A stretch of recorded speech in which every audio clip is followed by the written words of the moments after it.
me down, help me, hear me cry. Hello! Hello, everyone. Hello. Hello. Hello. Hello. Hello. Hello, everyone. Welcome to Skydancer Day 2024 from the incredible RSPB Insh Marshes here in the Cairngorms. We're so excited to be here. Thank you very, very much for joining us. And I can't quite believe how lucky we are. So we are in Scotland in May, in the Cairngorms, and it's dry. It is dry. Oh. There is not really any wind, and most importantly, there are no midges. It's a dangerous thing to say. As long as it holds for like an hour or so, I think we're going to be okay. I do feel a bit risky saying it, but no, we're so excited. We're very, very excited to be here and very excited to have these conditions. My name is Christina Sinclair. I'm a presenter and filmmaker. I'm a marine biologist, and I'm kind of just an all-round nature nerd as well. You know, if it flies in the sky, crawls in the mud, you know, swims in the sea, I'm pretty into it. I like that stuff. But of course, it's not just me here today. I'm joined by these two lovely people as well. Yes. Hi, I'm Lauren Cook. I'm a research scientist and I'm also an artist, and I try and combine the sort of art and science approaches to communicate about nature and get people to connect with it on a different level. Nice. Hello, I'm George Hassall. I'm a gardener, bird watcher, and to be honest, just all-round weird nature boy, to be honest. Aren't we all? If it's skimming stones, getting in the mud, if it's rotting and smelly, it will probably be in my attic, along with various things. And yeah, I know, lovely, I know. My greenhouse is full of skulls. That makes me sound a bit dodgy when I've said that out loud. Moving on, yeah. Anyway, I'm also a student studying at the University of Stirling doing environmental science. So why are we all here today? So it is Skydancer Day. What is Skydancer Day, you may be asking? It's basically, I don't know. It's a day for celebrating hen harriers and other upland species, and of course talking about their threats and what we can do both on the large scale and the small scale to help them. Absolutely. Yes, so for the next hour or so, we'll be hearing all about the uplands, celebrating the wildlife, learning about the threats, and hearing from those who are striving to protect and enhance nature around the uplands. And I, for one, am extremely excited to be here. It's my first visit to the Cairngorms, and it's really delivering. There's curlews flying over. Yeah, I keep getting distracted by all the wildlife around us. It's stunning. But what are you both most looking forward to about today? I've got to say, it's probably sharing stories about hen harriers. I mean, I had a lovely experience recently. I was on Kintyre. Me and my dad were doing a little bit of bird watching, and we spotted a female hen harrier. It was amazing. We were watching it harrying over the marsh, over the moorland. Sorry. We're catching this beep beep beep beep. I'm like, what's that? Is it, a warbler or something? And then beep beep, and it was like harrying over these moors. And then we realised it clicked. It was a ringtail. Oh man.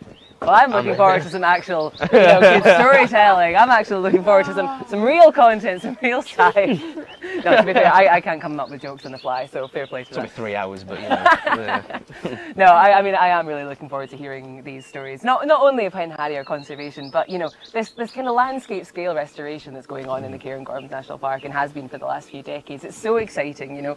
Our national park should be our beacons of, you know, pristine nature. You know, what should be here but wasn't impacted by us. And you know, I do get quite sad sometimes driving up the A9 and all you see is just these barren hillscapes, but you know, once you get to the heart of the Cairngorms, there's a real transformation going on. There's such an effort and so much community spirit to transform this landscape for both people and wildlife, you know, which is, you know, the future we all want to see. So yeah, I'm really, really excited for those stories. Can't wait to see them. Yeah. Shall we kick off then? Let's do it. Let's rock and roll. Kicking off Skydancer Day. Well, we need to first of all talk to you about this amazing habitat and this amazing venue that we're in right now. We're feeling so privileged to be here. This is RSPB Insh Marshes, and as the name suggests, it is an incredible marshland habitat, a huge wetland that's being restored back to its natural floodplain status. So the RSPB have had this area since 1973, I believe, so they've been here for a good few decades and they've been working incredibly hard.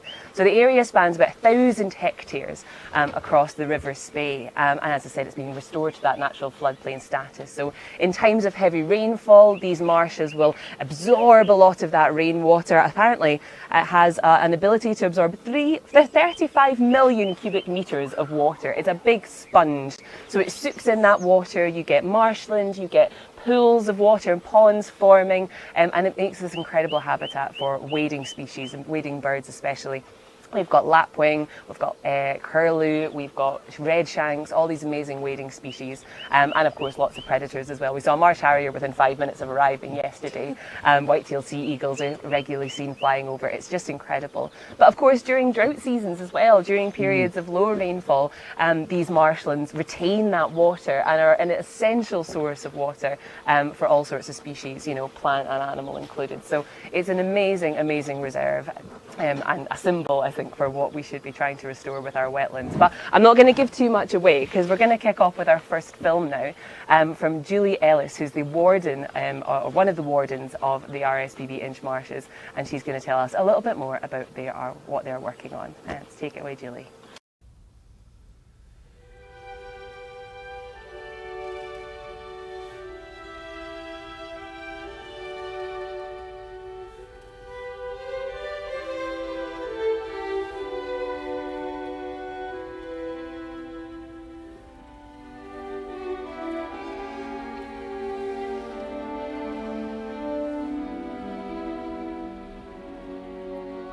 Insh Marshes is approximately 10 square kilometres, of which 850 hectares is owned by the RSPB, and 540 hectares or so of that is the active floodplain of the River Spey.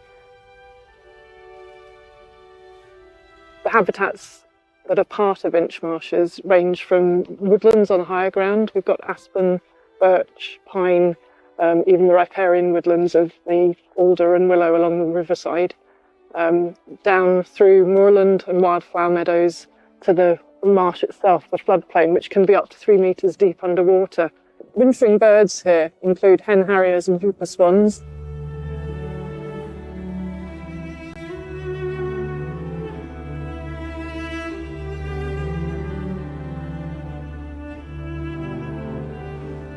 And in summer we have breeding ospreys as well as the breeding waders on the floodplain itself.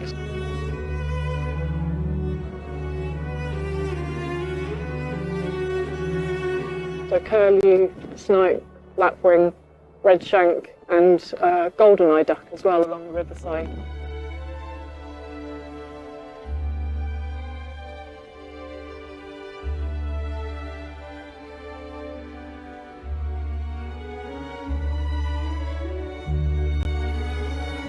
The woodlands, we have several rare invertebrates. We've got a very large aspen woodland, so that holds invertebrates that are rare across the UK and Scotland, so aspen hoverfly and dark-bordered beauty moth. We've also got Rannoch sprawler and Kentish glory in the birch woodlands, as far as invertebrates go.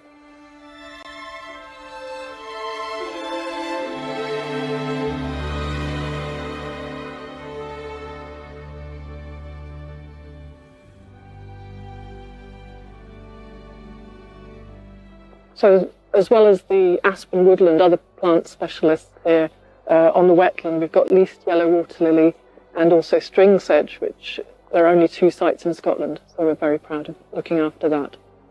Currently, reserve management involves managing the habitat to encourage and support the rare species for which we're designated here. Special projects going on the reserve include the river restoration, where we're trying to encourage the floodplain back to its natural dynamism rather than fighting it. We've also got the Curlew Life Project, where we're studying the curlew breeding population here and factors that affect it and how we can support them. We've got the Life 100% project, which here involves conic ponies grazing on the marsh itself in the reed bed and surrounding areas. We also excitingly have recently had beavers translocated here, so that's a new species for the reserve, certainly for the last few hundred years. We'll continue to support the biodiversity for which this area is known, whilst encouraging the floodplain back to its natural dynamism rather than fighting it. All this whilst being part of the Cairngorms Connect landscape scale partnership and its 200-year vision for the future.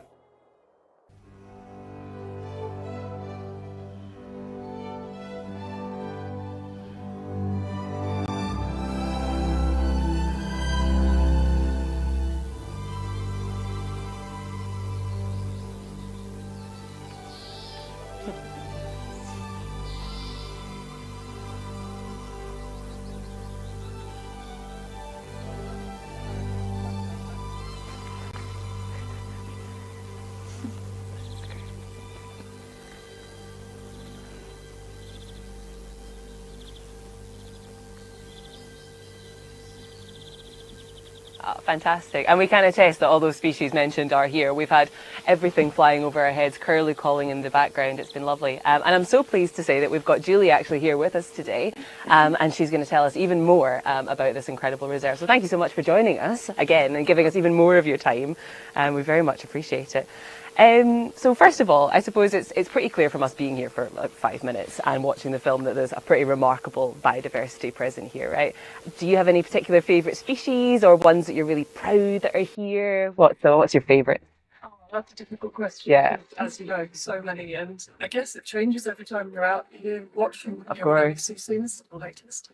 But you've caught me at the time of year when we're out doing breeding bird surveys on the marsh, so feels incredibly privileged to set your alarm really early, but then actually once you're out, get out on the marsh and be surrounded by those breeding birds that you're hearing, the curlew, the red shank, the snipe. And a favourite has to be the snipe, just because of the numbers of them out there. And they do this thing when they're breeding, when they do drumming, the sound as they're flying over you. I heard that once years ago, and it took me ages to work out what was actually going on. I thought there was like a plane overhead that was coming to get me or something. It's unbelievable sound. So the sound you don't expect from a bird. No. There are a lot of them. They're all around you, and it's just amazing to know that this wildlife is, you're going right through where it is and coming out again. Yeah. So that's one favourite. And another is, again, near where we are now, we're in the aspen woodland. And aspen's a fairly rare species, although it's native. So to have a big woodland with that, and it's got an awful lot of species that are reliant on it. So the aspen hoverfly, the dark bordered beauty moth, all these specialists that are really rare because there's so little aspen. So aspen's another favourite of mine. So I like that there's a mixture of plant and animal favourites in there, because you can't have one without the other, can you? Oh, fantastic. And it does really come across that the reserve is about, it's not just about protecting a couple of species, is it? It's more about that landscape. Is that right? Exactly. Yeah. So, although we've got things like the Curlew Life project that obviously is focusing on curlew, it's curlew within its landscape, finding out what it needs, what we can then replicate in other areas. And actually at Inch, it's us sitting, we're not an island in the Highlands, we are surrounded by a much larger landscape that you can see here, so we're part of that, and we're trying to keep this bit special, but hopefully as part of the bigger picture. Yeah, no, absolutely. It's been such a positive movement, I think, in conservation, hasn't it, been in the last few decades, that, protecting individual species is not the way forward, actually. Thinking of that ecosystem approach is making the change we want to see, isn't it? What do you think? The reserve's obviously been here and managed by RSPB for a while. What do you think are some of the biggest achievements that have come out of the reserve so far? Probably not to be repetitive, but probably is being more aware of how special this landscape is, but how it is replicated all over Scotland. So other floodplains could be like Insh Marshes. But achievements, I guess you do go back to species, and in fact we've got a fairly stable curlew population when unfortunately it's crashing elsewhere. The waders generally. The most recent was the beavers. That they're still in the reserve. They're doing amazing beavery things in a beavery habitat. And we're going to be talking about them later, don't you worry. So we've got, and also just at the other end of the reserve, we've got the ospreys nesting, and they've been there year in, year out, through thick and thin, and are fairly visible to people passing. So a really nice sort of visible part of the work we're doing as well. Yeah, a proper symbol of the Cairngorms, aren't they, the ospreys? And now hopefully the beavers are there as well. Right, it's fantastic. Last question then. What do you hope for the future of the reserve? Well, more of the same, because all the hard work we're doing, hopefully it'll become a more sustainable reserve, and we'll do less, and it'll actually be a natural dynamic floodplain. But also in that is part of, as I say, I'm getting a bit repetitive, sorry, but we're part of that bigger landscape. So it's the connectedness. If we didn't have water coming onto the reserve, it wouldn't be a floodplain. So it's about the rivers that flow down from the mountains. It's about the peat restoration on the mountains. So, we're part of Cairngorms Connect, which has this 200-year landscape scale vision of conservation, and that's our future. Like I say, replication across Scotland and the UK. It's it's all positive. Hard work, but Yeah, I can imagine. I know we're so appreciative to you guys for doing that work, because it's so needed. And yeah, thank you so much for joining us today and giving us your time when, you know, I'm sure we're important, but you know, out there, the work out there is out important, but we need to communicate that work, don't we? So no, thank you so much for joining us.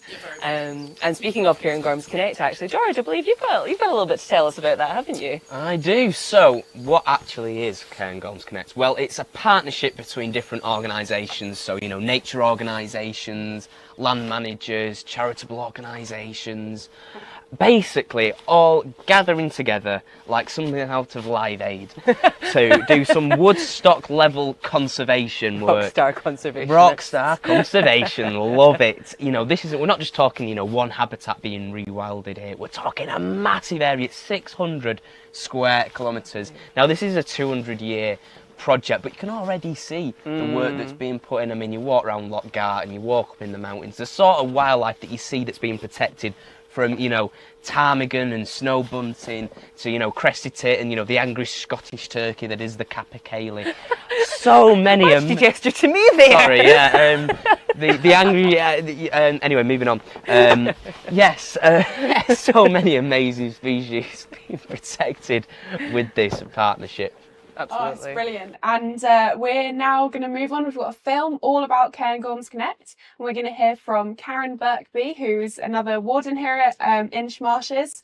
And she's going to tell us all about all the projects going on and the members and their hope for the future.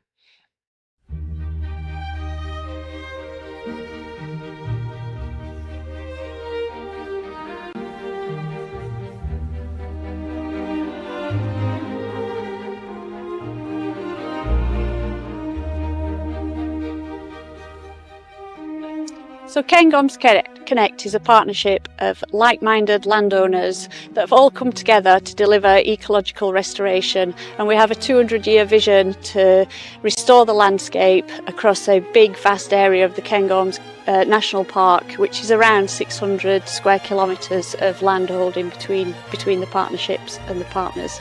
The partners are RSPB Scotland, Wildland, Nature Scot and Forest and Land Scotland. So the partners came together, it'll be 6 or 7 years ago now, and the board was formed. The board have been meeting on a monthly basis ever since the partnership was formed. We have a memorandum of understanding that sets out what the partnership's goals and aims are, and then there's various groups meet to develop partnership plans. So we have a land managers group, we have a deer management group, we have a comms and engagement group, and that way it's a regular way of sharing ideas, sharing our vision and building ideas for the future. So Cairngorms Connect is a connected landscape.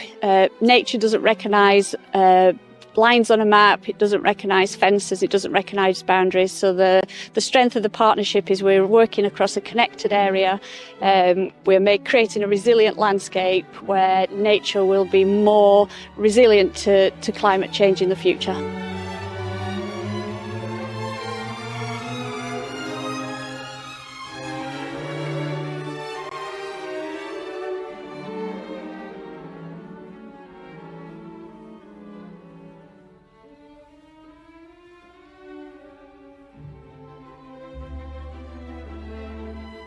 Yeah, the partnership's working across a range of habitats, up from the montane habitats right through down to the rivers and floodplains in the valley bottom. So in the montane habitats, we're replacing or we're reintroducing lost species. So some of the montane scrub that's been lost through overgrazing, we're growing trees in the tree nursery at Abernethy, and then volunteers are carrying those trees into the upland habitats and planting them out. Then the forest, we're trying to bring that forest up to the natural tree line, the altitudinal tree line of 600 metres through forest expansion work, through controlling herbivores.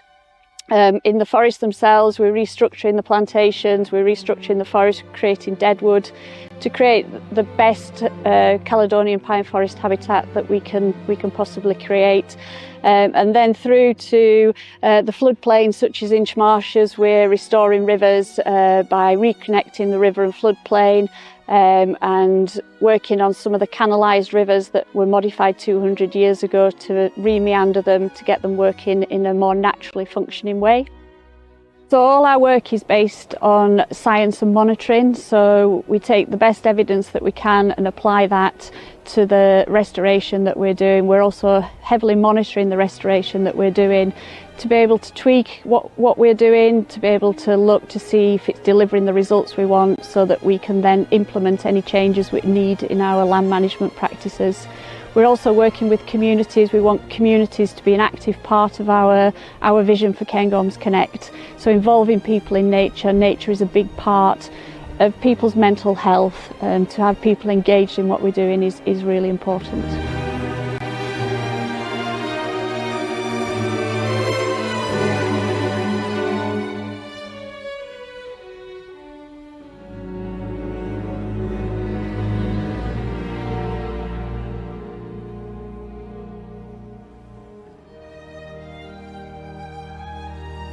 We're also working with quite a few rare and endangered species, such as the aspen hoverfly and the dark-bordered beauty moth. Both have very specific requirements that we can find here on the reserve. And I guess the general hope is that our intervention and our management here means that some of these rarer species are able to thrive in the landscape such as Cairngorms Connect.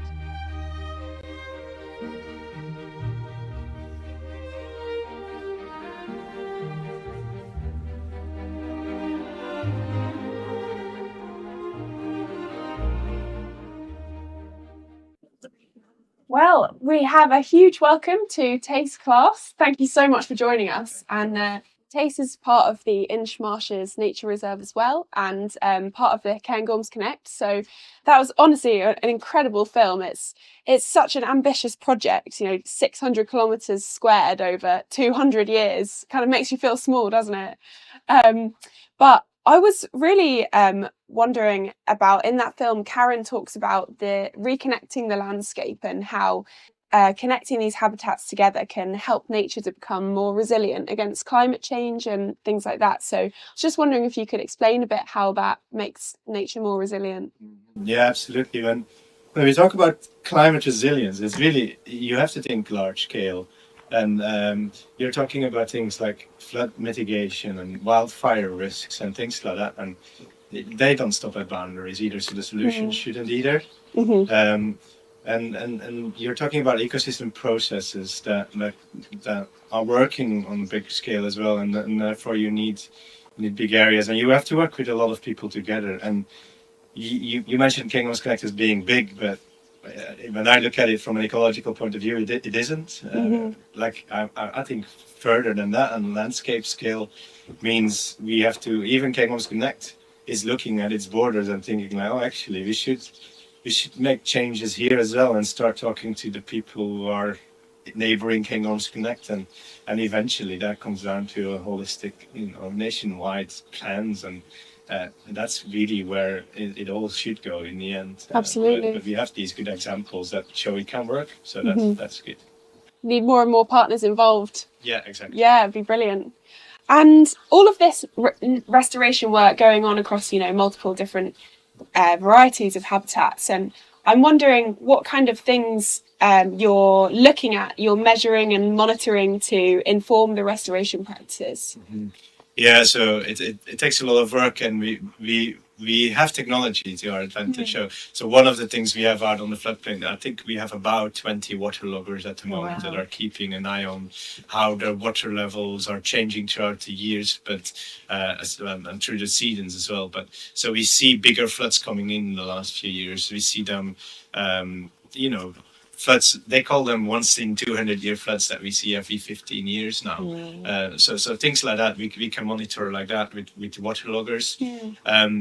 We've got a lot of camera traps out. I think at the top of my head, about 30 at the moment, looking at all the interactions and the mammal populations we have on the reserve, just to keep an eye on how that competition and how that dynamic is working between our predators on the reserve, lacking some top predators in the system, and seeing, okay, what do we need to do to make this function for our ground nesting waders as well, and things like that.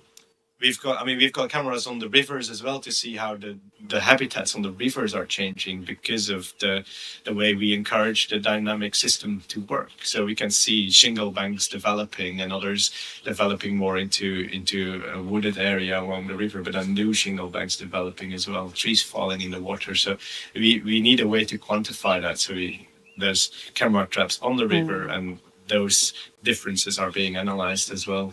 So that's some of the ways that we're doing. We're monitoring how wildlife is changing, but then we have also just work feet on the ground. Lots of people counting birds for decades already. We've got some amazing records for the reserve going back almost 50 years, and so we can see those trends of those populations changing with the landscape really. So that's quite nice to see as well. Yeah, we're quite lucky in the UK, aren't we, with our bird data? I think it's very kind of populated because people are really interested in it. And butterflies is another one. Yeah. No, it's brilliant, and involving so many different people as well. And we saw in the footage the work being done to restore rivers and put a load of dead wood back into the forests and everything like that. And I was wondering where you're getting these people involved from. So is it volunteering, or is it creating some more jobs in the community? How's that work?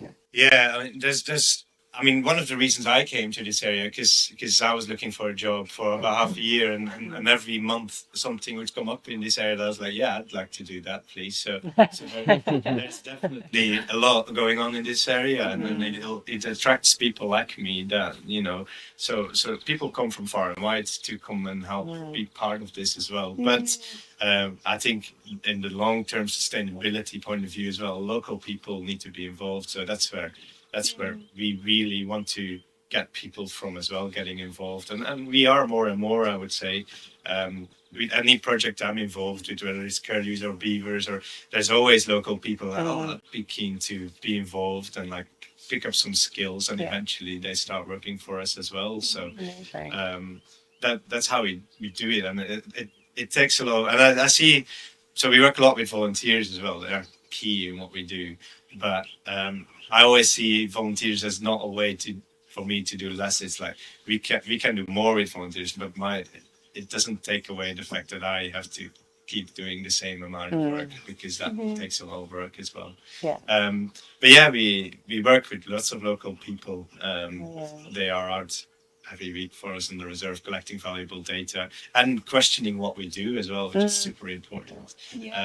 They have that local knowledge sometimes, and just completely question what we do, and we have to justify what we do sometimes as well. And that's a brilliant aspect of that as well. Yeah, super. It's kind of co-educating each other about the area. Yeah. Oh, well, that was brilliant. Thank you so much for joining us as well. And now we're gonna, I think, move on to our competition time. Yeah. Thank you very much. Yes, thank you very much. Yep. So we have just recently launched a new writing competition, Young Wild Writers, encouraging young people to get expressing their love of nature through writing. And we've got a very, very special guest. We've got Jill Lewis, who is a really acclaimed author who's travelled all around the world as a vet, literally from Antarctica to the Arctic. So, hello, Jill. Hopefully you can hear me there. Hello, thank you for welcoming me. I wish I could join you up at the Insh Marshes. I'm very, very jealous, actually. But I do live in Pembrokeshire, and this morning I heard my first grasshopper warbler of the year, so that was really exciting. So while I wish I'm with you, it's quite nice down here as well. It's a good alternative. Absolutely. Pembrokeshire ain't bad, is it? Aye. So, so I wanted to ask you a little bit about sort of where did your sort of love of nature sort of first arise as being a child? I think very much like yourself and Laura and Christina, just ever since I was really little, I was just fascinated by anything that sort of crawled or swam or flew. I collected bugs and brought them into, I had a doll's house, so I'd fill up my doll's house with spiders, all these sorts of things. And I loved skulls as well. So I think it was innate. But I grew up in sort of suburban Bath, where we had it's quite a big garden, so it's very steep, and that was my wilderness. That was sort of the jungles that I wanted to explore, and that sort of area really just fed all the sort of fascination with wildlife. Oh, absolutely. I think that's the same for a lot of sort of Yeah. native people grow up. It's that connection, in our gardens, in it on our doorstep that really sort of gets Yeah. that feeds that passion. If you have a connection as a child, that lasts all the way through to being an adult, doesn't it? Absolutely. So obviously it's Skydancer Day today. What is sort of your fondest memory of a hen harrier? Well, my fondest, and actually one of my only memories of a hen harrier, because they are so rare because of the persecution, is I saw them after writing my book about hen harriers. But I went to see them on the Isle of Arran, and I really wanted to see one. And we heard that there was some on this at the end of this long walk. We marched for miles and miles. The rain was coming down. And I thought, I'm never going to see a hen harrier. And then it's one of those moments, when the sort of clouds part, the sun shines through, and then there were these two birds which were just tumbling. And it was the most magical scene. It really was. There's something about seeing, well, any sort of birds, and especially birds of prey, but especially a hen harrier, because they're so rare, that suddenly seeing them is just like this moment. It's a moment of awe where your mouth drops open and you just can't help watching this amazing display in front of you. It's a real privilege, isn't it? Yeah, it is, isn't it? It feels like you're watching something very mystical. Yes. Yeah, It does. it does.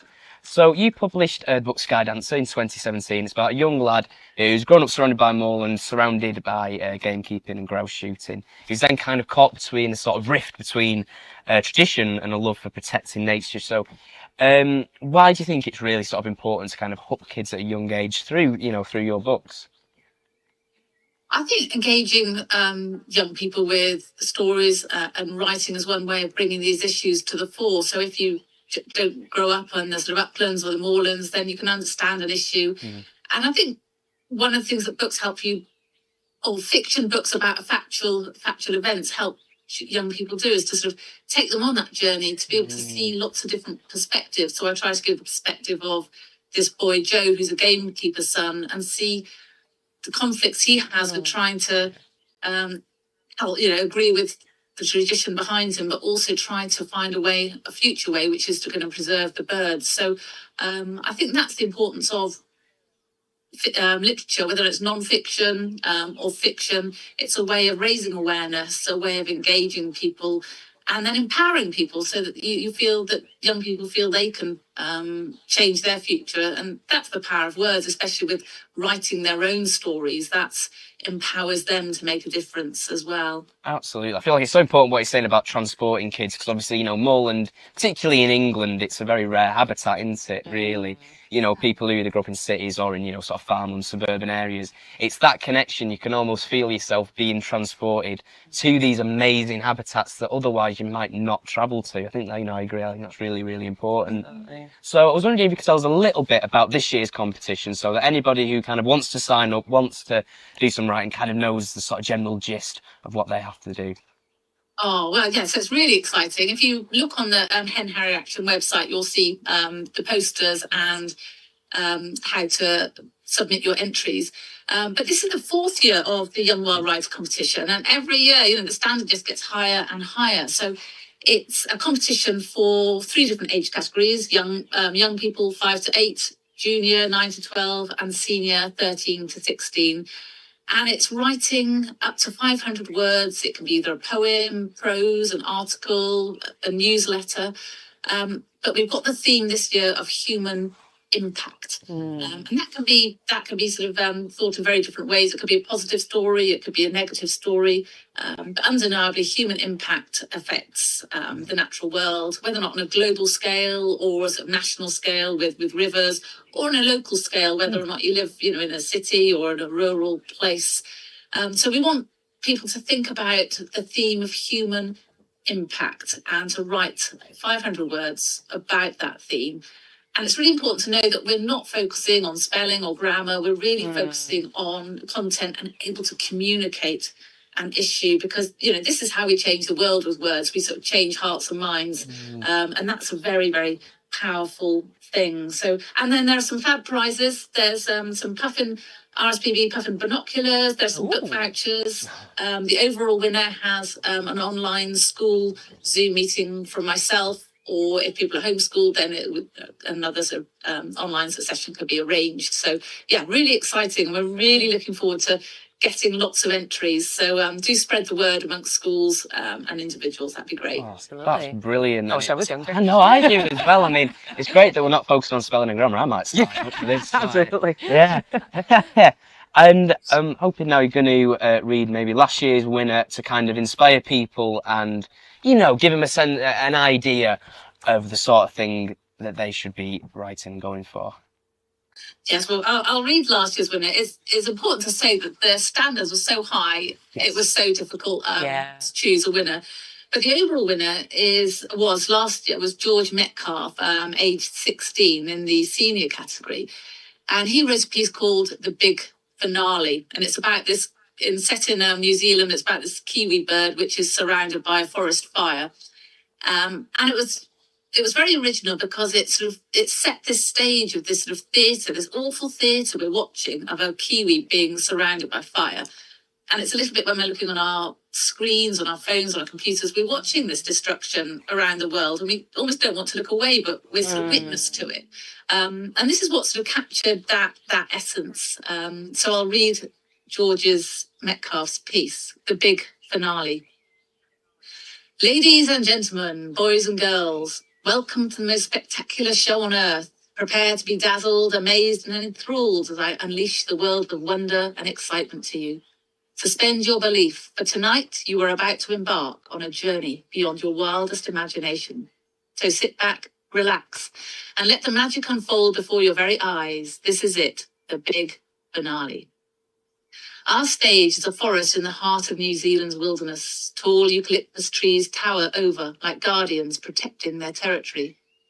Their rough, scarred trunks bear witness to the passage of time, while their thin branches dance in the cool breeze. Beneath them, held like hostages, are various clumps of bushes, some bearing more vegetation than others. They cling to the dry earth beneath them, as if disdaining to be sucked up into the sky. Surrounding this helpless family of plants is a circle of fire, and our performer, an innocent little kiwi, is standing right at its centre. The flames come as little golden balls igniting the night, outshining the stars. The leaping flames burn like a temper, jumping from tree to tree as they close in on our little soldier, our warrior, our martyr. Each tree they target becomes victim to its own destruction, and from each carcass, trails of black smoke twirl heavenwards, making an artistry of its swirls and flow. Meanwhile, our slight little kiwi stands erect and motionless. Its round, brown feathered body sits awkwardly on two spindly, knobbly legs. Two jet-black pupils swim in its pear-shaped head that pokes from side to side, desperate for a means to escape. Its wings, mere vestiges of flight, are folded near by its sides. Its beady eyes trail the sky, watching its cousin birds take flight and break into the Earth's stratosphere. High above our flightless entertainer, these birds fly on invisible strings, moving in choreographed melody. Their long, strong wings beat patterns into the chlorine blue sky, stretching it taut into silk. Around our actor, still subjected to the crusty soil that lines the forest floor, our stage collapses. Trees victims to the raging fire fall like soldiers, throwing their splintered timbers and shards of wood in all directions. He hops around them into an effort to prolong his survival. Those trees that once offered canopy and shelter now poke out of the ground like sticks of charcoal, no more vibrant than the lampposts in a city.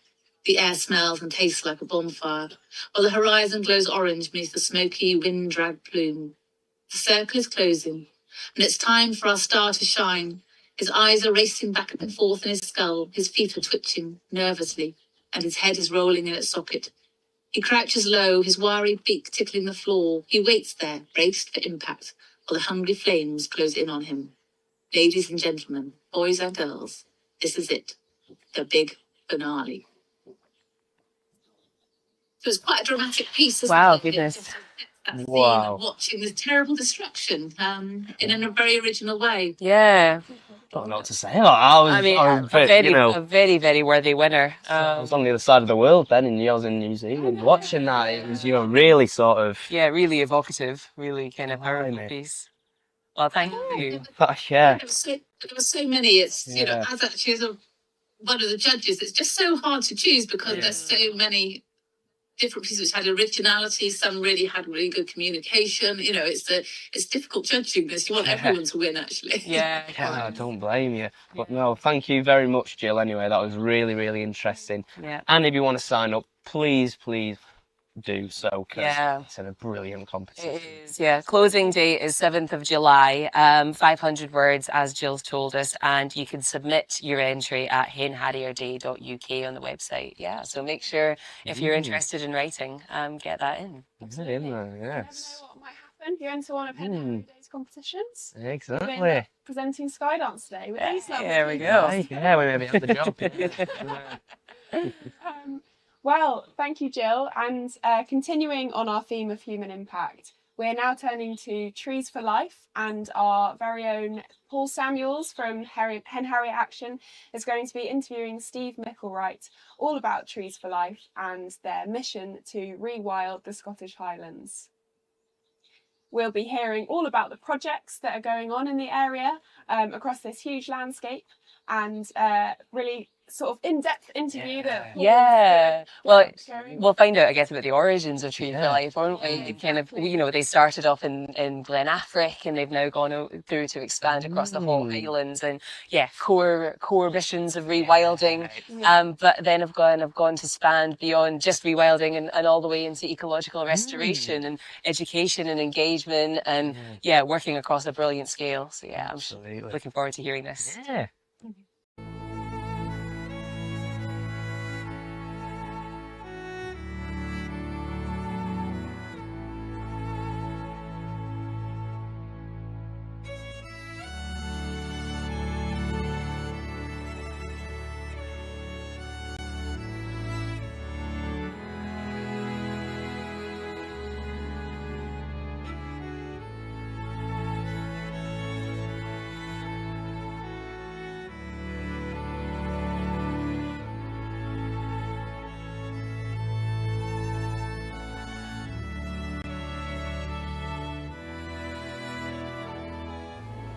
Welcome to Dundregan Rewilding Centre. I'm here today with Steve Micklewright, the CEO of Trees for Life. And we're going to have a conversation about all things rewilding. Dundregan is situated north of Loch Ness and south of Glen Affric, but more about Glen Affric later. Thanks, Steve, for giving us your time today. And I'd like to begin by asking, what's the history of Trees for Life and how did it originate? Yeah, well, Trees for Life kind of began in the 1980s with our founder, Alan Watson Featherstone. He was living in a place called Findhorn, but he used to spend a lot of his time in Glen Affric. It was like his place of solace. And Glen Affric is really special because it's got lots of the original Caledonian forest, the pine woods that should cover most of the Highlands of Scotland. And Alan kind of quickly realised that this wonderful place should be all over Scotland, particularly the Highlands, and it's missing. And he set his life objective, if you like, to restore the Caledonian forest. And then in the early 90s, the charity was formed, started to do a lot of work restoring Glen Affric, and a lot of work once we bought Dundregan in 2008 to restore the Caledonian forest here. And we're starting to see a bit of a revival now, which is great. And it's all because of one man's vision and one man's mission, if you like, to bring back something that should be all over the Highlands. And we're so glad he did. So in terms of this project as such, what are your current activities that you're undertaking presently? So the big thing for us right now is working at landscape scale, actually. So we can restore Dundregan, we can bring back the forest here, we can restore Glen Affric. But if we don't work at landscape scale, which is the scale that nature likes to work at, we won't see this revival, we won't see this rewilding that we're all looking for. So things that we're working on are things like our Afric Highlands initiative, where we're trying to rewild 500,000 acres over the next 30 years, but also things like the difficult stuff, like bringing back the missing species that should be here, that are part of this forest, part of this ecosystem, but haven't been here for hundreds of years, like beaver, and perhaps, if we're lucky, lynx.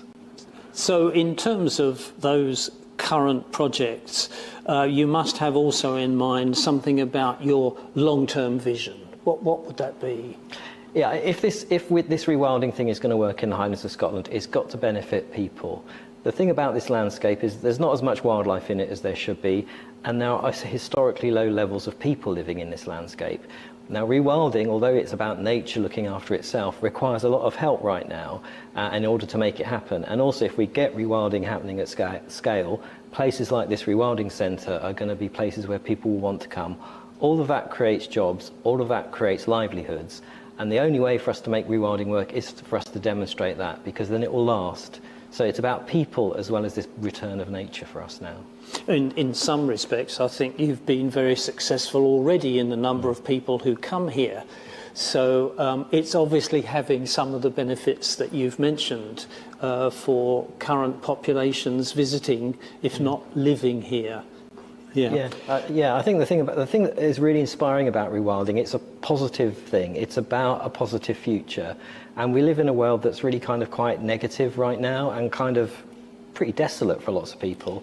But rewilding gives hope, and hope is what we need. And so people are coming here, and people are getting involved in rewilding because they want a better future for nature and for humans as well. I hope they do indeed. Yes. Just for the sake of being clear, how would you differentiate between rewilding and habitat restoration? Okay. Are they the same as far as you're concerned, or do they have subtle differences? Yeah, there is a difference for me. So rewilding is about being led by nature. I always say it's looking back at the past to see a different future. So what was nature doing in the past that might apply now? And it is about being led by nature. Now, as humans, we need to do stuff. We need to facilitate rewilding, but nature should be making the decisions, if you like. And that's quite different to habitat restoration or habitat management, where you're trying to do something for a very specific objective. You might be trying to protect curlews. In rewilding, what we're trying to do is restore an ecosystem, and then one day humans won't be so needed and the ecosystem can start to look after itself. Yes, it's a kind of let's begin and see what happens, which is quite exciting, really, because it leaves things to the imagination. Now, we mentioned earlier, Glen, Africa specifically, and I believe you're in a rewilding partnership with Rewilding Europe. Can you tell us a little bit more about that? Yeah, so when Trees for Life started, Alan, our founder, was adamant that there should be like a continuous forest between Loch Ness and the West Coast. And what we've done is we've turned this into this 30-year initiative that we call Africa Highlands, which is about rewilding the whole landscape. So it's about peatland restoration, it's about restoring the Caledonian forest, it's about bringing back the missing species, and all these different things. And the thing that's interesting about Rewilding Europe is Africa Highlands is one of 10 other landscapes in Europe which are trying to do the same thing, working at scale, being led by nature, bringing back what we call natural processes, things that nature does just because it's nature. And I'm really proud that Africa Highlands is part of that kind of European-wide movement to restore nature, to bring back the wild to a continent that is very de-wilded. Are you fairly optimistic about this process that you're engaged in? Are you looking forward to a sort of bright future, or have you got any reservations? I think if we're going to do something about this nature crisis that we face and the terrible climate breakdown that we're starting to see very, very, very clearly now, and the fact that humans are really suffering, there's just like this massive well-being crisis. For me, rewilding, things like Africa Highlands, kind of does all three at once. You know, it brings back nature, it helps with climate, and it gives a better future for people. So that makes me optimistic in what are quite desperate times really these days. So we've got to have a beacon of hope, and rewilding for me is that. Yes, well, technology doesn't have all the answers. Nature has some part to play on its own, has it not? Yeah. Well, thank you, Steve, for your time and sharing your expertise with us today. Thank you, Matteo, for being a good dog, and he's been absolutely silent all morning. So we'll be seeing you soon, and thank you very much for watching.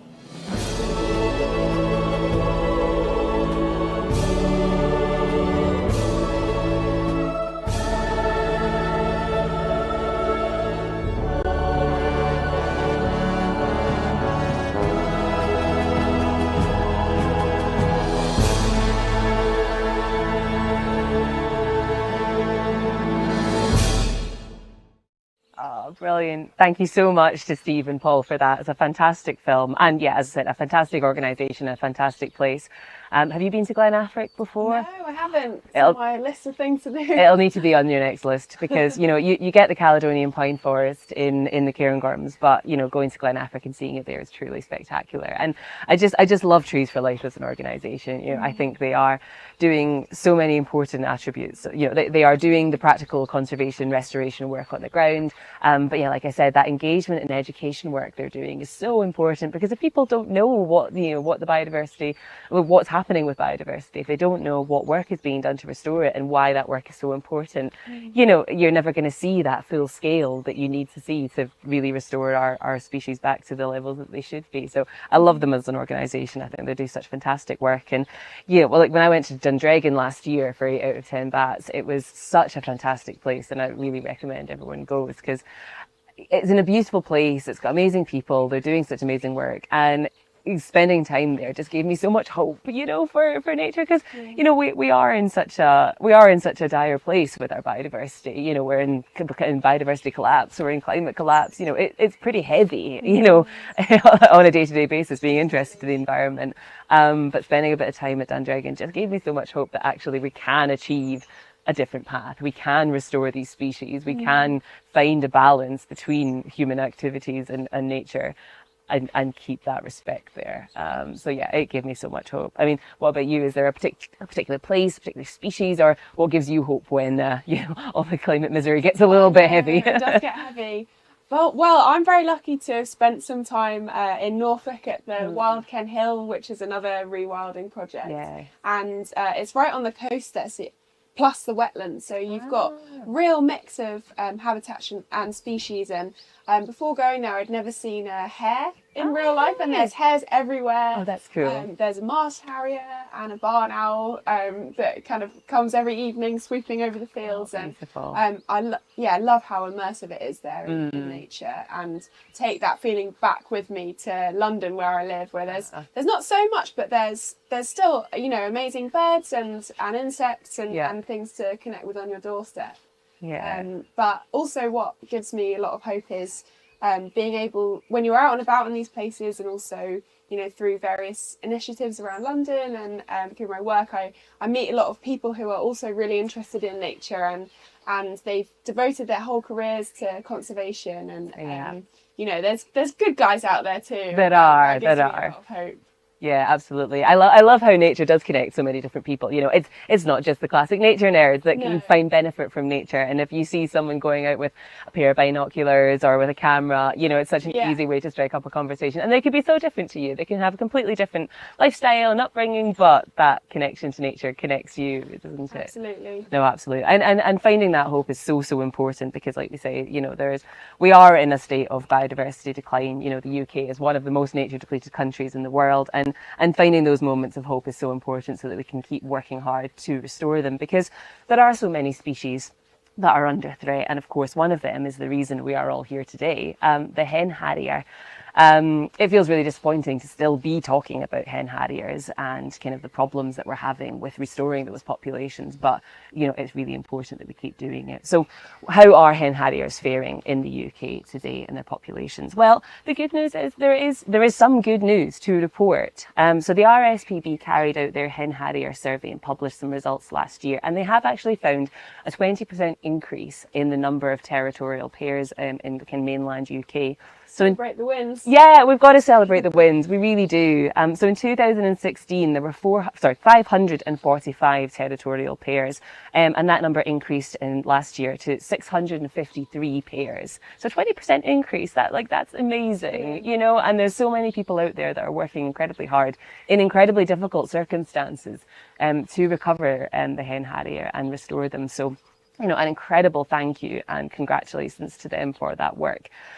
Because the really sad thing is, though, even though that is an incredible increase, it's nowhere near what hen harriers should be in the UK. So again, the RSPB estimates, they did an estimation to see how many hen harriers should the UK be able to support, and they estimated it was about 2,650 pairs. So we're 2,000 short. We've got space, we've got habitat for 2,000 more pairs of hen harriers here in the UK. And what's hindering their success? Well, sadly, it is illegal killing. It's illegal shooting out of the sky, it's illegal tampering with the nests, it's illegal trampling of eggs and killing of chicks. And the sad reality is that there's a very, very close association between this persecution and driven grouse moors. Hen harriers are far more likely to be killed or go missing when they're over grouse moors, and they're upland birds. They quite like nesting in moorland habitat, so there is that regular overlap with grouse moors, and so we have this illegal persecution continuing, and it's so disappointing that we're continuing to talk about it. It's illegal, you know. It's not only cruel, whatever your morals, it's incredibly cruel, and you know, harming a species that's already incredibly rare. But it's illegal. It's a legal activity that cannot continue, that cannot carry on, and it's completely hindering the success of the species in the UK, a red-listed species in the UK, where it's really quite successful across other parts of Europe, where this illegal persecution doesn't happen. So it's something that really, really has to change. And whilst it's frustrating, you know, that we're still talking about it, there is some good news on the cards for hen harriers, but we'll get to shortly. But it's also so important that we do keep talking about it and raising awareness and talking about it across, you know, all the communication spectrums to make sure that everyone is aware of the problem. And we're very privileged to now have a beautiful film that's doing just that. So this film, Bowl and Beth, is a collaboration between choreographers, filmmakers, dancers and poets that tell the story of Bowl and Beth. So Beth was a hen harrier born in the forest of Bowland, a real stronghold for hen harriers, but was sadly illegally persecuted and killed. So this story, or this film, depicts her story. We hope you enjoy it.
That she made shapes in air, that she saw the world as pattern and light, moorland to bare mountain, drawn by instinct, that she'd arrive at the corner of your eye, the ghost of herself going silent into the wind, that the music of her slipstream was a whisper drone tagged to wingtips, that weather was a kind of rapture, that her only dream was of flight forgotten moment by moment as she dreamed it,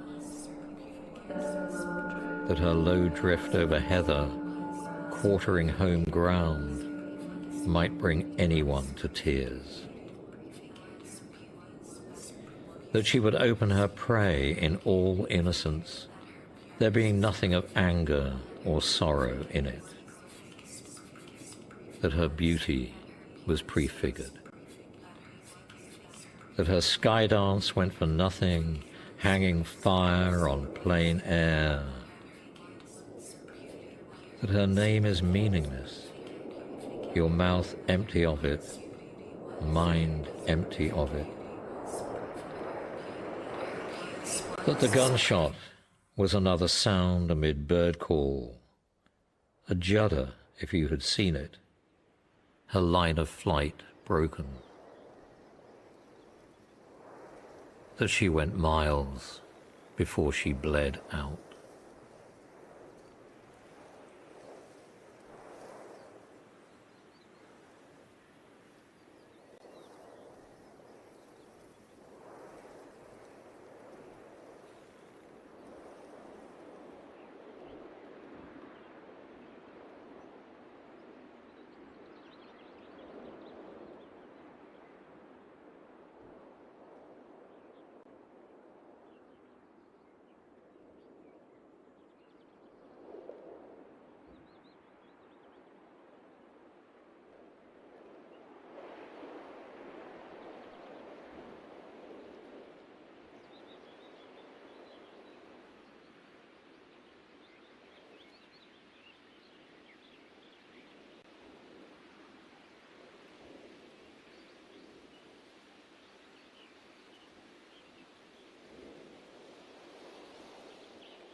It's a really sobering film, that, isn't it? I mean, beautifully shot, beautifully choreographed, and beautifully danced. And yeah, highly recommend reading or listening to the Bolenbeth poem as well. It's really quite striking. It depicts the kind of really sad state of hen harriers.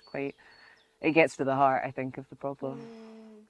Yeah, it's stunning, that film. And you know, we saw at the end while the credits were rolling there how many people were involved in that, and such wide-ranging artistic talents that are all coming together. So we've got the dancer, we've got the filmmaker, photographer, we've got the poetry and the music, and all of these people with a drive to, you know, get the story of raptor persecution out there and about Bolenbeth. And I think that that's just really what conservation needs. You don't have to be a scientist, you know, you don't have to be a warden on this beautiful reserve, although we'd probably like to be. But, you know, you can harness any of your skills that you've got to raise awareness for these issues and get the messages out through different channels, you know, because people, through the arts, people can forge more of a connection with nature because of the whole emotion and the feeling that comes across when you're watching it. And if we have this connection with nature, then we will want to protect it more. Absolutely. And of course, we do need to protect these things.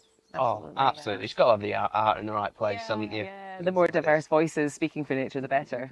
Absolutely, 100%. So, yeah, now something a little bit different. So, a bit of background. So, my local reserve is RSPB Stones, a series of reservoirs on the edge of the moorland. And it's kind of where my love of nature really came from, to be honest. And one of my fondest memories of that reserve is sitting watching the pair of peregrines hunt along the cliffs.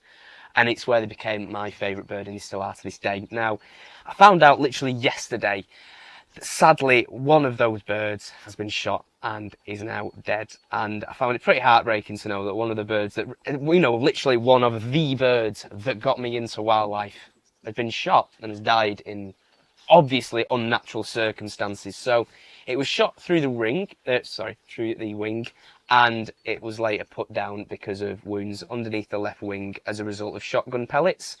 Now, it was shot on Grouse Moorland and it died of shotgun pellets. I mean, you don't need Hercule Poirot to figure out who killed it. Obviously, there is now an investigation going into this, which is good. Will anything come of it? I don't know, as with a lot of these cases, it's usually kind of left open because, understandably, it is a difficult thing to work out. But there is some pretty sobering statistics I did find that in under 20 years, there has been nearly 200 incidents involving peregrines alone, not other raptors, just peregrines, which is just ridiculous. But some new legislation has just come in that does give people a little bit of hope. That the grouse industry will now be regulated for the first time in history in Scotland, just in Scotland, and on the 30th of April it was given royal assent, so basically it now is law. Fantastic. It is really good. Now this new system should act as a deterrent for landowners and shooters who could lose their licence if the killing of raptors is found on their estate. So basically the change has gone from, you know, if raptors were found to be killed and, you know, you could prove that it was specifically someone, if somebody was, you know, literally j'accuse, it would be put, sorry, I know I shouldn't be really, you know, jokes aside, you know, if somebody was found to do it, then action could be taken. But now with this, just alone raptor persecution found on an estate is enough for somebody to lose a licence. And along with this, it will also mean that the burning of moorland to promote heather growth, which is often used because grouse like the young buds on heather, will now be limited to certain peatlands in certain circumstances. So that's also really beneficial for climate change and habitat restoration. Now, will this work or not? Because obviously it is a very recent thing. I mean, this was literally, you know, a few days ago this was made into law. So obviously it'll take, you know, a few years to figure out whether this is actually working. But we can only keep our fingers crossed that it will. And, you know, it is a step in the right direction. We've got to have hope, but we've also, you know, got to take it, you know, pinch of salt sort of thing that hopefully it'll work, but step in the right direction. Yeah, absolutely. Because I mean, like you just said, raptor persecution, it's, you know, it's particularly prevalent for hen harriers, but so many of our birds of prey are subjected to it, you know, and it's hindering all of their populations, it's hindering all their numbers, and it's something that needs to be eradicated. I mean, it's worth saying that there are very responsible land managers and game managers out there as well. Sadly, it seems to be a small number of bad seeds that are spoiling the pot, essentially. There are really bad people at identifying birds that somehow got a grouse mixed up with a peregrine. Or that. But yeah, no, absolutely. It's a step in the right direction, and hopefully one that we'll see kind of causing real change. Now, as a bit of an antidote to that sad story, we are going to now look at a beautiful film that's always going to remind us why we're here and why the hen harriers are so worth protecting. So this film was shot by Richard Burchett, who I'm very jealous of his hen harrier encounters. I've only seen them a handful of times, obviously being such a rare bird, but he seems to have got very lucky. So this film was shot between the Cairngorms and the Isle of Mull, and this is some beautiful footage of hen harriers just being hen harriers flying through the wind. So take it away, Richard. Thank you.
How stunning was that? Beautiful. That was beautiful. Yeah, absolutely. Honestly, that bit in the rain. Oh, it was lovely, yeah. So relaxing. It was. As long as you been to the bathroom beforehand. Yeah. Very true. And they're such a rare sight to get all that footage. But you know what? I would just love one day if they just weren't a rare sight and you walk past one, sat in a tree, and you were like, ugh. Another hen harrier. It's so boring. That would be glorious. That would That's be. the dream. I know, absolutely, absolutely. But obviously at the moment that is not the case, and it's extremely important that we gather information on these populations, we can understand how they're faring, and that we can keep these birds safe. So if you're out and about and you do spot a hen harrier, we urge you to report sightings by emailing henharriers@rspb.org.uk. Reports should include the date and location of the sighting, as well as a 6-figure grid reference and a what 3 words where possible. It would also be really useful if you could jot down the bird's behaviour and even get a photograph if you can manage that. And speaking of photography... Smooth transition there, very smooth. Yes, so earlier in the year, Hen Harrier Action ran a competition for young wildlife photographers called the Young Photographer Competition. Basically asking young people to capture signs of spring. And Richard Burchett did the judging, and we're now going to announce the results live. So, oh boy, thanks to our sponsors Opticron, the winner gets a £300 gift voucher, and the 3 runners up get a £100 gift voucher. I mean, I am signing up next year. I was gonna say, I wish I was young again. Still young. So the winner is, drum please, 15-year-old William Lambert with this stunning picture of a brown hare. Now, Richard commented on it. There was a sense of movement through the frame and the blurred water droplets as it moves through the grass. Congratulations, William, and your Opticon voucher is on its way. Congratulations also to the 3 runners-up, Jack Brackley, Joe Dagger, great name by the way, Felix Hoskins, and their pictures of a vibrant blue tit, cheeky barn owl, and soft-lit stone chat. Well done to you all too, and the vouchers are coming your way. I think we're just about to see these images as well. Oh, going through it. Oh, way! Like it. There we go. Oh, look at that hair. That is stunning. I love hairs. It's the one. Oh, and there's our barn owl. That's amazing. Oh, the eye contact with that. That's stunning. Absolutely gorgeous. Serious blue steel. Absolutely amazing. And do we have another? Oh, and there's. Oh, I love a blue tit. I love a blue tit. That eyeliner is always just on point. You know, gotta get lessons. Oh, a lovely stone chat there. Nice. I do love a stone chat too. They're gorgeous images. I mean, photography is such a challenging, hobby. It's a blend of the technical and the creative, and bringing those two things together. It's really challenging. So yeah, massive congratulations to all those winners. One of my favourite species that I've had the privilege of photographing and filming are beavers, and I'm very, very pleased to have actually had the opportunity to do that in the UK now, in Scotland, because they have been successfully reintroduced.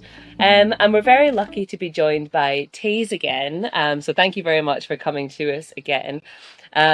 We want to hear a little bit about the beaver reintroductions to the Cairngorms, because they are now back in the Cairngorms very excitingly, and we've got an amazing film that actually here on the RSPB Insh Marshes now, and we're really excited. We've got a film coming up that's going to tell us a little bit more about those.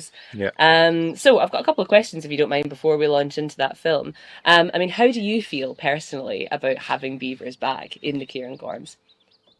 Yeah, brilliant. It's been great, because I've seen beavers come back in Belgium, where I'm from originally, and it was exciting there, during my childhood, to see them come back and to witness it here again, with the struggles that come with it, but also the opportunities. It's brilliant, because I've seen it work, and having them on the reserve is really a milestone. It really will change how we do nature conservation, because the impact they have on the landscape and the biodiversity means we will have to do things that we didn't have to do in the past, and we will have to stop doing things that we were doing. So, and overall, that it means that it'll be less hands-on, which is a good thing. It'll be less disturbance, and also, there's things that they do that we just can't do with our resources we have, or because we are cold in the winter, or things like that. Like beavers just crack on with what they do, and it's part of their nature.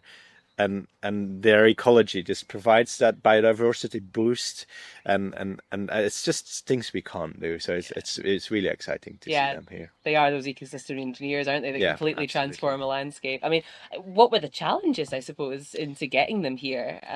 Yeah, I mean, a lot is involved. It was a full year of hard work. Community consultation, engagement process is important, and the national park's been leading on that, but we've been supporting that, and I've been having to talk to a lot of our neighbours to kind of dissolve those myths and the fears that people have. Sometimes valid, sometimes not.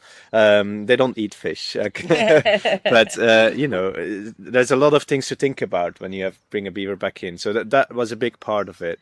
But then for the reserve, as a land manager as well, we have a lot of high value nature already, and it really is thinking about, okay, is the beaver gonna do some impacts as well that we don't like for a nature point of view as well, and with the amazing data we have from our nest boxes, we've protected some trees that have just been producing amazing numbers of golden eyes, things we want to keep, and we have to think about our woodland management in terms of our lichen communities on the reserve as well.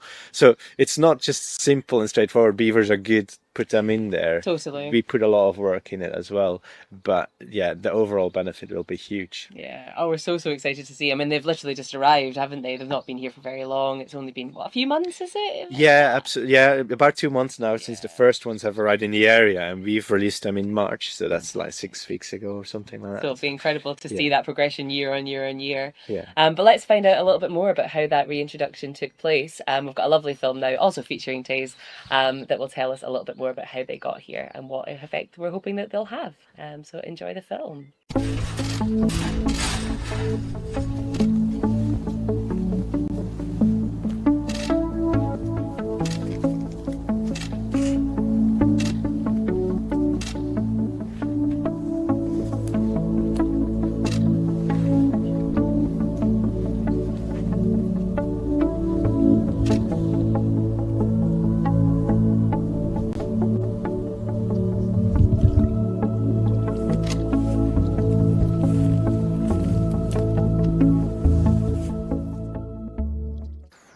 Cairngorms National Park is a really important and special place for wildlife, and the National Park Authority have brought beavers back to the Cairngorms after they've been missing for nearly 400 years, and they're back to help us in our fight against climate change and biodiversity loss. Alongside our large-scale catchment restoration work, beavers will help us restore freshwater environments, kick-starting ecological processes and function. After extensive engagement work with communities, landowners and businesses, we've secured a licence from Nature Scott. Our licence is for the first wild release of beavers into a new catchment in Scotland. It's for 5 years, for up to 50 beavers into the Upper Spey catchment. And we're delighted that Insh Marshes is one of the first 3 sites to receive beavers in the Cairngorms, and it's great to be working with the RSPB and other delivery partners on this exciting project. Whilst we know that beavers are going to bring lots of benefits, we also acknowledge that in some locations there are going to be challenges and impacts. That's why we've got a dedicated beaver officer to help people live and work alongside beavers in the national park. For more information about the project, check out our social media channels and website. I think as humans we have a responsibility to think about that. If humans caused a disappearance of a species, we want to think about whether that would be useful for an area to get the species back. Whether it's a native species or not, sometimes that's ambiguous, but I think that's actually a bit off the point. I think if we think bringing a species back is useful for an ecosystem, then we should really consider that. And obviously there's a lot to think about when you do that. There's a lot of responsibility to make sure that that happens in a correct way. And that's why there's international guidelines to do that. But definitely it's an exciting thing to bring back ecosystem functions and back into an ecosystem so that you have to manage them less as people, so less disturbance in those areas than if those functions are back into the system. So that's why I think certain species reintroductions are really important actually going forward for nature conservation, to keep it sustainable and with long-term visions as well. So a really, really important tool, I think, for conservation. Yeah, so beavers on Insh Marshes can play a really important role for the reserve. So we pride ourselves for being a reserve with dynamic systems, dynamic habitats. They don't stay the same; they're in transition, and the beaver has the capacity to really bring that to the next level. Really create new habitats. Just constantly change the environment slightly so that there's new habitats for colonizing species, and other areas that are allowed to succeed back to like climate vegetations as well. So it's that management, rotation management that beavers have in their ecology is so useful for nature, that brings that biodiversity back. In particular, I can give you a few examples of like things that really will make a difference. So our floodplains, they are flat at the moment, and there are some ponds in there and some areas with more shrub and some with less. So beaver will impact those areas differently through space and time. And they'll make short, small runnels into the floodplain, get to those small compartments of woodland sometimes, which creates some really nice, narrow but deeper ditches that we don't have at the reserve at the moment, which are good for waterfowl, for example. The edges of our woodlands on the floodplain, they are now all regenerating because we do deer control. We try to get more trees coming up, but those trees at some point, we constantly want regeneration on the reserve. So if we just allow all the trees to grow, become mature, then those younger stages of trees that are also important for lots of invertebrates on the reserve, they won't be here forever. And with bringing a beaver in, you allow that constant succession to happen, and all those different stages will be present at all times. And that's really what beavers bring to us. Which if we didn't have beavers, we would have to do it to really boost our biodiversity on the reserve. So the edges of woodlands and wetlands, that's a key thing. And then the floodplain dynamics themselves as well. They create temporary ponds, permanent ponds, those runnels that I mentioned before. Those are like quite specific examples. A key part for having beavers back not only on the reserve but back in this landscape and in Scotland, I think for me it's super important that people start having a mind shift toward nature, and beavers can play a very big role in that because it brings nature closer. For people who love it already, it's something amazing to experience, to see a beaver and to see a landscape change. And other people, it forces to think about it a bit more because they obviously can have a big impact on land use. And I think that's a good thing. I think that the more people who are thinking about, okay, how can I live and work and make an income with nature, the more interest there will be as well, and the better it'll be done. And I think that's one of the key things in conservation that still needs to improve, is like really thinking about how our society sits together with nature, the nature that we want in the future, the nature that's climate resilient, the nature that provides us things, and that we really value those things as a society as well. Things like more fire resistant forests in the future. Beaver can help with that. Things like climate, actually fighting climate change, so like sequestering more carbon, thinking again about, okay, which of our habitats that we provide for us are also sequestering carbon. So that could be permanent grasslands, are very good at that, but wetlands are definitely one of those habitats that beavers bring back and have that potential to really sequester carbon as well, more than drier ground can do sometimes, depending on the context. So that's, for me, that's the most exciting thing about the beavers coming back, not only on the reserve but in Scotland really, and really making big changes for both in people's minds and people's relationship with nature, as in really tackling these big challenges that we have at the moment with our climate and our environment. So yeah, good news.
Fantastic. They just fit so seamlessly in with the surroundings, don't they? Like they just belong here. It's like they've been there forever, haven't they? I know. Yeah. I'm so pleased. I hope we see this trend continuing. You know, I can feel it. It feels like they keep on popping up more and more often in different bits of Scotland and different bits of, you know, the UK in general. And yeah, I just hope that trend continues. And we have the same with beavers, with the hen harriers. We just get bored of seeing them. It's just that'd be nice. They're walking along the road. Abbey Road before beavers just walking across. You know. What a dream! What a dream! I think sadly we're going to have to wrap up, aren't we now? This is comes to the end of Skydancer Day 2024, which is a real shame. Yeah.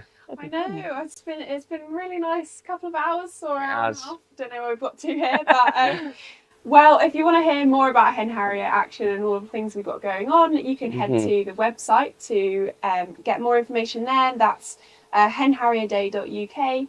And all of our video content can be found on the Hen Harrier Action YouTube channel.